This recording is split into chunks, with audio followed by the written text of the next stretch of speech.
आज अटल बिहारी वाजपेयी साहब के 100वें जन्मदिन पर शताब्दी समारोह के अंतर्गत एक भव्य यादगारी कार्यक्रम किया गया। अटल जी का योगदान भारत की राजनीति में ध्रुव तारे की तरह है। कितना भी अंधकार हो, राहगीरों को रास्ता दिखाने के लिए ध्रुव तारा प्रस्त करता है। अटल बिहारी वाजपेयी भारत की राजनीति में ध्रुव तारे जैसे थे, जिन्होंने विपक्ष में कैसे काम करना है वो बेखूबी करके भी दिखाया, और विपक्ष में रहते हुए भी राष्ट्र प्रथम की सोच और सत्ता में रहते हुए परमाणु संपन्न रोड इंफ्रास्ट्रक्चर वाली, गरीबों के लिए काम करने वाली पहली गैर कांग्रेसी प्रधानमंत्री के रूप में सरकार भी चलाई। अटल बिहारी वाजपेयी अजात शत्रु थे और उनका पूरा जीवन मानवता के लिए, भारत के गरीबों के लिए, SC/ST भाईचारे के उत्थान के लिए और भारत के गौरव के लिए उन्होंने लगाया। उनकी जन्मशती पर हम सब भाजपा के कार्यकर्ता उनके जीवन से सीखकर आगे कैसे काम करना है वो प्रेरणा लेते हैं, और जो काम उन्होंने शुरू किया था आज देश के प्रधानमंत्री अटल बिहारी वाजपेयी उसी काम को आगे बढ़ा रहे हैं। सर, जो बांग्लादेश में अत्याचार काफी हिंदुओं को चलाया जा रहा है, वो कैसे देखते हैं? दुर्भाग्यपूर्ण है। जिस तरह चुन चुन कर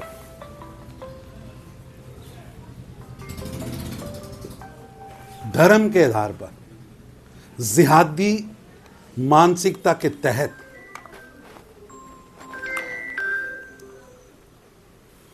जो घटनाएं हुई हैं वो दुखद हैं, और भारत सरकार इस पर कड़ा रुख ले रही है। हमारा बहुत समय से मानना है कि भारत के आसपास के देशों में रह रहे अल्पसंख्यक हिंदू, सिख, बुद्ध और जैन, उनकी सुरक्षा होनी चाहिए। इसीलिए CAA का कानून हमारी सरकार लेके आई थी, लेकिन उस समय भी कांग्रेस ने विरोध किया था। आज भी बंद मुंह से कांग्रेस जिहादी मानसिकता का समर्थन कर रही है। पाकिस्तान, बांग्लादेश, अफगानिस्तान में रह रहे जो 1947 में वहां रह गए थे हिंदू, सिख, उनकी आबादी कैसे कम हुई, किसने की? उन पर जबर किया गया, उनका धर्मांतरण किया गया। आज वहां बहुत कम संख्या में हिंदू, सिख बचे। उनकी गारंटी उस समय भारत सरकार ने ली थी, लेकिन नेहरू लियाकत समझौते को कांग्रेस की सरकारें भूल गई और वहां रहने वाले जो हिंदू, सिख, बौद्ध और जैन थे उन्हें मरने के हवाले छोड़ दिया गया। आज नरेंद्र मोदी जी की सरकार इसके लिए कानून भी लाई है और उनकी रक्षा के लिए हम बात भी कर रहे हैं।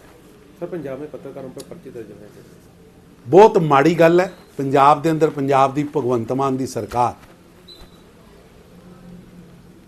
एक तानाशाह सरकार की तरह काम कर रही है। लोकतंत्र के चौथे स्तंभ मीडिया ਨੂੰ जिस तरह लताड़िया जा रहा है, परचे रजिस्टर्ड किए जा रहे हैं। ये दुखद है। एक पासे ते ये वो पार्टी है जिहड़ी इंटरनल लोकतंत्र की गल करती सी, अज इंटरनल लोकतंत्र छड्डो, जिहड़ा देश का लोकतंत्र है उन्होंने भी तबाह कर दिता। ये कहते थे कि कोई भी नागरिक आके सरकार दे किसी भी बंदे को रिकॉर्ड पूछ सकता, लेकिन अज कानून के तहत भी पहुंचन ते या पुछन ते परचे रजिस्टर्ड किए जा रहे हैं। यह दुर्भाग्यपूर्ण है। पंजाब की प्रैस नूं डराया जा रहा है, धमकाया जा रहा है, मीडिया हाउसिस नूं डराया जा रहा है। ਅਖਬਾਰਾਂ ਦੇ ਬੰਡਲ ਰੋਕੇ ਜਾ ਰਹੇ। ਇਹ ਇੰਦਰਾ ਗਾਂਧੀ ਦੀ ਆਤਮਾ ਕੇਜਰੀਵਾਲ ਜਾ ਚੁੱਕੀ ਹੈ ਔਰ ਪੰਜਾਬ 'ਚ ਅੱਜ ਐਮਰਜੈਂਸੀ ਵਰਗਾ ਮਾਹੌਲ ਕੇਜਰੀਵਾਲ ਦੇ ਆਸ਼ੀਰਵਾਦ ਵਾਲੀ ਭਗਵੰਤ ਮਾਨ ਦੀ ਸਰਕਾਰ ਨੇ ਬਣਾਤਾ। सर 328 स्वरूप के मामले से लगातार गिरफ्तारियां हो रही हैं, मामला दर्ज किया ਇੱਕ ਪਾਸੇ ਸਰਕਾਰ ਕਹਿੰਦੀ ਸੀ ਨੰਗਾ, ਦੂਸਰੇ ਪਾਸੇ ਨੂੰ ਛਤਰੀਆਂ ਦੀ ਆੜ ਦੇ ਵਿੱਚ ਮੀਡੀਆ ਨੂੰ ਐਸਾ ਹੈ ਕਿ